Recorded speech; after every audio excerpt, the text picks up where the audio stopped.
Welcome back to Chronosphere, where we journey through the corridors of time to witness history's most pivotal moments. I'm your host, and today we're going to watch Rome burn. Not metaphorically, not symbolically, literally. We're traveling back to July 18th, 64 AD, to the night when the greatest city in the world became an inferno, when the center of civilization turned into hell on earth, when an emperor played music while his people screamed. Or did he? Can you smell it? The smoke? The burning wood? The melting lead? The scorched flesh? Can you hear the roar of flames consuming marble and stone?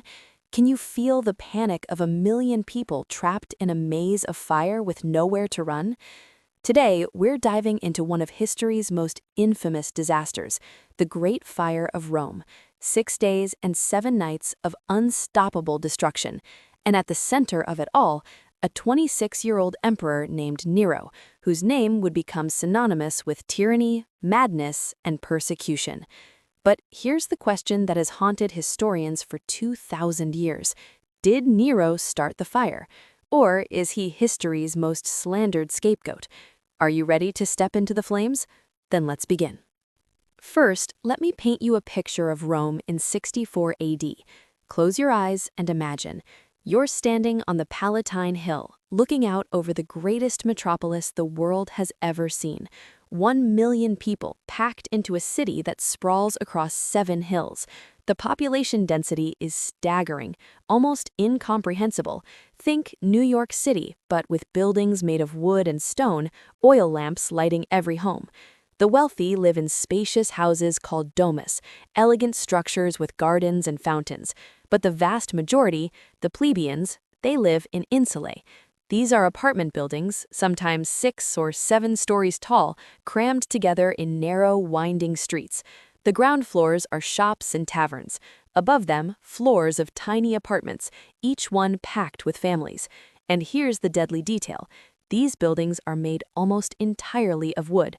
The streets between them, sometimes so narrow you can reach out your window and touch the building across from you. Building regulations? Laughably inadequate. Building codes? Routinely ignored by landlords seeking maximum profit. Rome is a tinderbox, always has been. Fires break out constantly, almost daily.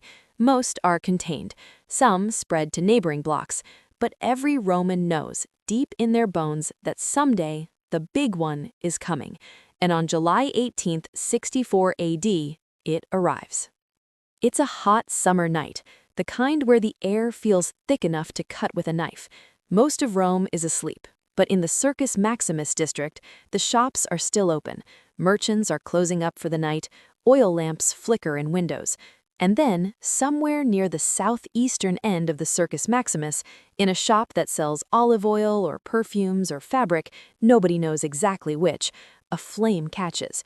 Maybe an oil lamp is knocked over. Maybe a coal from a cooking fire falls onto something flammable. Maybe it's arson, though we'll never know. But however it starts, it spreads fast. The shop is full of combustible goods. The flames leap to the wooden beams. Within minutes, the entire building is ablaze. The flames reach out, hungry, finding the next building and the next. The narrow street becomes a corridor of fire. People wake to screaming, to the roar of flames, to heat so intense it feels like the air itself is burning. They stumble out of their insulae, grabbing children, grabbing anything precious they can carry. But the streets are chaos. Thousands of people, all trying to run, all packed into streets barely wide enough for 2 carts to pass. Where do you run when the fire is everywhere? Where do you go when every street seems to lead deeper into the flames? The wind picks up. This is the critical moment. The wind, blowing from the southeast, catches the flames and hurls them forward like a living weapon. The fire doesn't just spread building to building anymore. It leaps across streets. It vaults over walls. It turns Rome into a furnace. And Emperor Nero? He's not even in the city. He's at his villa in Antium, about 35 miles away, enjoying the seaside air. Now, here's where the story gets complicated, because everything you think you know about Nero and the fire, most of it comes from historians who absolutely hated him.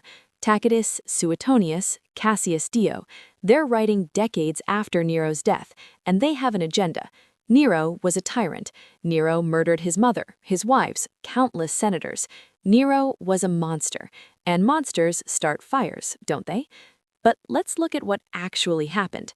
When news reaches Nero that Rome is burning, he races back to the city. Not in a leisurely fashion, he rushes. By the time he arrives, the fire has been raging for a day and a half. Entire neighborhoods have ceased to exist. The flames are advancing on the Palatine Hill, where his own palace stands. And what does Nero do? He opens up his gardens to refugees. Thousands of homeless Romans flood into the imperial grounds. He orders emergency shelters to be built on the Campus Martius, a large open field. He arranges for grain to be brought in from Ostia, Rome's port, and distributed to the starving refugees. He drops the price of grain to next to nothing to prevent profiteering. These aren't the actions of a man who started the fire, are they? But then there's the other story. The story that will echo through history and destroy Nero's reputation forever. Picture this: Nero standing on the Tower of Maecenas, looking out over the burning city. In his hands, a lyre, and as Rome burns, as his people die, he sings. He sings the Sack of Ilium, an epic poem about the fall of Troy. He compares the burning of Rome to the burning of Troy, finding artistic inspiration in catastrophe. While mothers clutch their children and men watch their life's work turn to ash, the emperor makes art. Did this happen? Probably not. At least, not the way it's been told.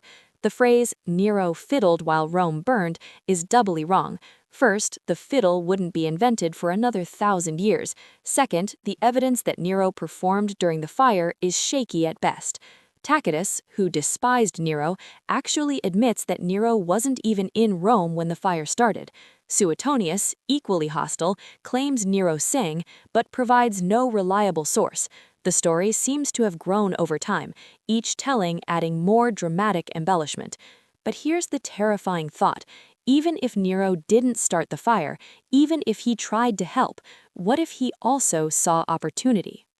Let me take you through what those 6 days were like. Not from the palace, not from the safety of the hills, from the streets. You're a shopkeeper. You live above your bakery with your wife and 3 children. You wake to smoke. The building across the street is already engulfed. You have minutes, maybe seconds. What do you grab? The money hidden under the floorboards? Your children's toys? The family shrine? There's no time. You grab your children and run. The street is a stampede. People are being trampled. The elderly, the infirm, they can't keep up. You see them fall. You can't stop to help. If you stop, you die. You run toward the Tiber River. Everyone's running toward the water, but the bridges are choked with humanity. People are jumping into the river, drowning in the panic. The fire reaches the riverbank, and the water itself seems to steam. For 6 days, this continues. The fire burns through the valleys between Rome's hills, consuming everything. It destroys the temple of Jupiter Stator. It consumes the Atrium Vestae, home of the Vestal Virgins. It devours the ancient shrine of Saturn. Buildings that have stood for 500 years, gone in hours. And then, on the 6th day, the wind shifts. Firefighters, led by Nero's own guards, create fire breaks by demolishing buildings in the fire's path. Finally, mercifully, the flames begin to die. But just when Rome thinks it's over, just when survivors are returning to see what's left of their homes, the fire starts again. Another 3 days of burning. Different neighborhoods this time, but just as devastating. When it finally truly ends, 10 of Rome's 14 districts are damaged. 3 are completely obliterated. Countless thousands are dead. Hundreds of thousands are homeless. And Rome, the eternal city, the center of the world, is a graveyard of ash and rubble. Here's where Nero makes his biggest mistake. Not starting the fire, because he probably didn't. His mistake is what he does next. The fire has cleared huge swaths of prime real estate in the heart of Rome, and Nero, who has always fancied himself an artist, an aesthete, a man of refined taste, sees a blank canvas. He begins construction on the Domus Aurea, the Golden House, a palace complex so vast, so opulent, so obscenely extravagant that it will cover 300 acres. It will have its own artificial lake, colonnaded walkways stretching for a mile, rooms with ivory ceilings that rotate and drop flower petals on dinner guests, walls covered in gold leaf. Can you imagine how this looks to the people of Rome? Their homes are ash, their families are dead, they're living in refugee camps, and their emperor is building a golden pleasure palace on the ruins of their neighborhoods. The rumors start immediately. Nero started the fire. He wanted the land for his palace. He watched Rome burn and was glad. He sang while they died. Are the rumors true? Almost certainly not, but perception is reality, and the perception is damning. Nero needs to deflect blame, desperately, and he finds the perfect scapegoat. Who are the Christians in 64 AD? They're a tiny, strange, suspicious sect. They worship a man who was crucified as a criminal. They refuse to make offerings to the Roman gods. They meet in secret. They talk about drinking blood and eating flesh, which sounds like cannibalism to Roman ears. And they believe the world is going to end in fire and judgment. Do you see how easy it is? How perfect they are as scapegoats? Nero arrests them, hundreds of them, and he doesn't just execute them, he makes a spectacle of it. He turns their deaths into entertainment. Some are sewn into animal skins and torn apart by dogs. Others are crucified. And some, the most horrific of all, are covered in pitch and set on fire, human torches to light Nero's gardens at night. Even Romans, who are no strangers to brutal public executions, are appalled. Tacitus, no friend to Christians, writes that people began to feel pity. Even if the Christians were guilty, this seemed excessive. This seemed like cruelty for cruelty's sake. And Nero's reputation, already damaged, becomes toxic.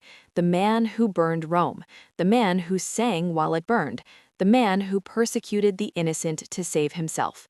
Within 4 years, Nero will be dead, forced to commit suicide as his empire collapses around him. His last words, allegedly, "What an artist dies in me," even in death, thinking of himself. So here we are, 2,000 years later, and the question remains, did Nero start the Great Fire of Rome?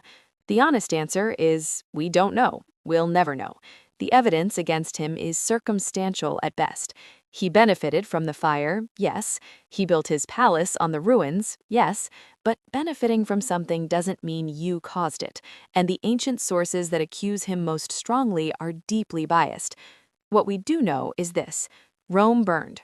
Thousands died, hundreds of thousands lost everything, and in the aftermath, an emperor blamed a minority group and slaughtered them to protect his own reputation. Sound familiar? It should, because this pattern, this playbook of scapegoating, of using tragedy to persecute the vulnerable, of transforming victims into villains, it didn't end with Nero. History is full of fires, both literal and metaphorical, and history is full of rulers who point to the smoke and say, they did this, not me, them. Let me ask you something. Put yourself in Rome, July 64 AD. You're standing in the Forum, what's left of it. Your home is gone. Your livelihood is destroyed. You want answers. You want someone to blame.